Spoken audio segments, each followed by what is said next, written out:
Joining me right now is Pinal County, Arizona Sheriff Mark Lamb. Sheriff Lamb, it's great to have you this morning. Thanks very much for being here. I took the show on the road earlier this year, and I was told that Yuma, Arizona was blowing up, that there were so many encounters of illegals in Yuma. Can you tell us what you're seeing today on the ground in Arizona? Yeah, this is the worst we've ever seen it. It was bad under Obama, but it's atrocious under Joe Biden. We're seeing the human trafficking and drug trafficking is off the charts. And it's not just something that affects Texas or Arizona. This affects every American in America, because those people that are being trafficked in, and the drugs are not designed to stay here in Arizona. They're going to go other places. Yuma's getting hammered. We are, and we're not even right on the border. We're about 50 miles off the border, but we catch people every day.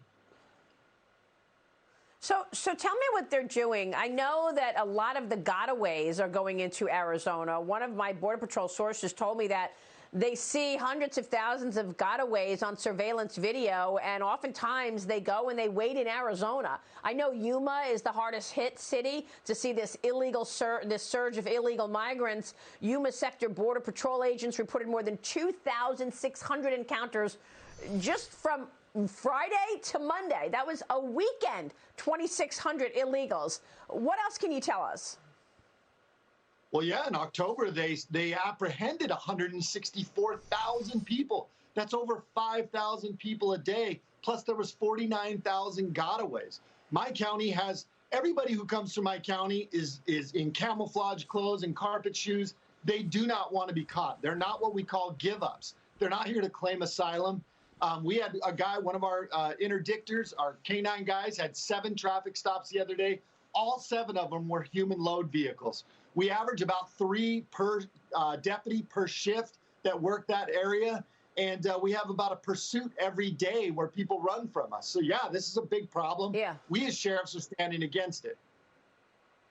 I think we need to start talking about social media, because social media is enabling this, right? A lot of these Mexican cartels, they go on things like TikTok and Facebook, and they say, we need a getaway car. You've got teenagers answering the call, American citizens being the getaway drivers, picking them up at the border, driving them into Arizona or driving them into Houston, Texas. Are you seeing that as well?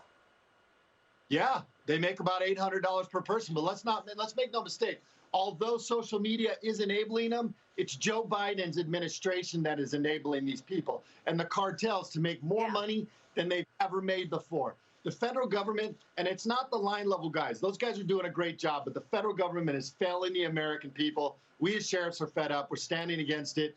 Please join us at protectamericanow.com and support us sheriffs as we battle this every day, where the federal government has completely dropped the ball. It's unbelievable. Tell me what it means for people of Arizona.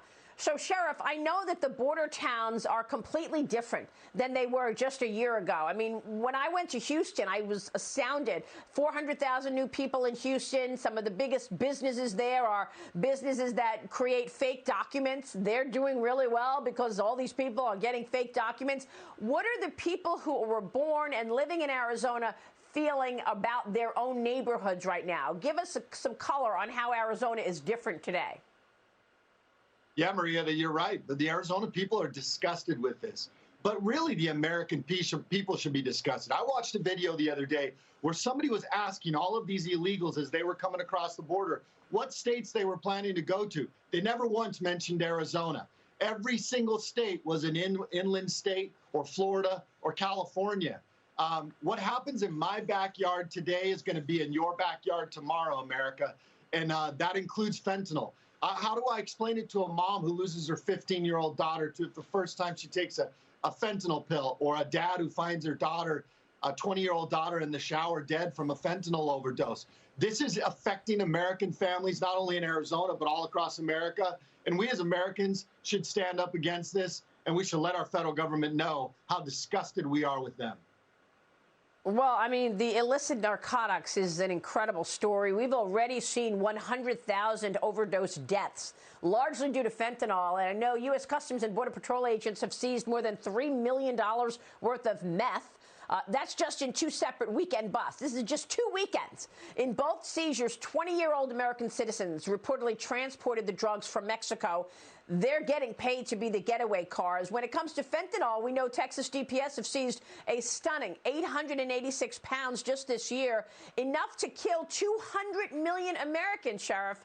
How are they doing it, and why are they pushing fentanyl through the country? I know the underlying components of fentanyl are made in China, so of course, given how much studying I've done on China, it raises my red flags. I'm thinking, what is the CCP doing, trying to kill us all off? What is the point of pushing fentanyl, this dangerous drug that kills with just a speck, a salt speck, kills you? Why is that coming into our borders? Because China and the cartels don't care about American people. They don't care if they kill their customers. What they want is they want us to be docile and controllable. You can see this with what the government tries to do every day. It's about controlling every aspect of our lives. And people are a lot more controlled if you're addicted to drugs. They're pushing the fentanyl pills because they know as Americans, we're a lot more likely to take pills. And then we're seeing our kids, our middle-aged, our elderly taking these fentanyl pills, overdosing and dying from it. And those other countries don't care. They don't care about American lives. And, frankly, our federal government appears to not care either. So we care. Yeah. We care. That's why we fight every day. Well, I know my partners in Yuma and Cochise County and Texas, we're all fighting every day. This was just one more question that Joe Biden could have asked on the 4 phone calls he had with Xi Jinping. He could have asked, why are you pushing fentanyl into America? Why are the underlying components of this deadly drug being made in China and ending up on the streets of New York, the streets of Yuma, the streets of Boston, etc.? But he didn't. He didn't ask Xi Jinping at all. Yeah, Sheriff, I know what you're up against. Thank you so much for your work on the ground. Please thank your team for us for protecting America. We appreciate it. We know these drugs take 2 days to get to big cities like Boston, Chicago, and New York. Sheriff Mark Lamb joining us this morning. Thank you, sir.